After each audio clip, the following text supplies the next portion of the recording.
আরও একটি অনন্য কীর্তিতে নাম লেখালেন পর্তুগিজ তারকা ক্রিস্টিয়ানো রোনালদো। পেশাদার ফুটবল ক্যারিয়ারে ৯০০তম গোলের মাইল ফলক স্পর্শ করলেন ৩৯ বছর বয়সী এই তারকা।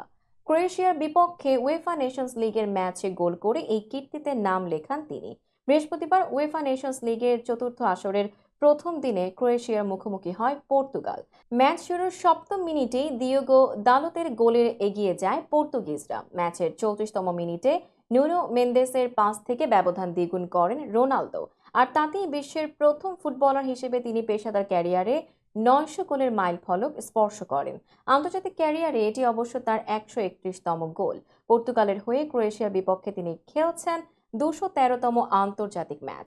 পর্তুগিজ তারকার বাকি গোলগুলো ক্লাবের হয়ে Sporting CP, Manchester United, Real Madrid, Juventus ও সবশেষ আল নাসরের হয়ে মোট ১,০২৫ ম্যাচ খেলে ৭৬৯ গোল করেছেন তিনি। এর মধ্যে রিয়াল মাদ্রিদের হয়ে ৯ বছরের ক্যারিয়ারে সবচেয়ে বেশি গোল করেছেন।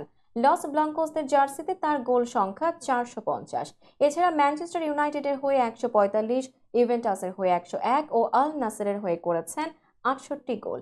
বাকি ৫ গোল করেছেন পেশাদার ক্যারিয়ার শুরুর বয়সে পর্তুগিজ ক্লাব স্পোর্টিং সিপির হয়ে। পেশাদার ফুটবল ক্যারিয়ারে এখন পর্যন্ত আর কোনো ফুটবলার ৯০০ গোলের মাইল ফলক স্পর্শ করতে পারেননি। ৮৩৮ গোল করে তালিকার ২-এ আছেন তার চিরপ্রতিদ্বন্দ্বী আর্জেন্টাইন তারকা লিওনেল মেসি। ৭৬২ গোল করে ৩-এ আছেন ব্রাজিলিয়ান কিংবদন্তি পেলে।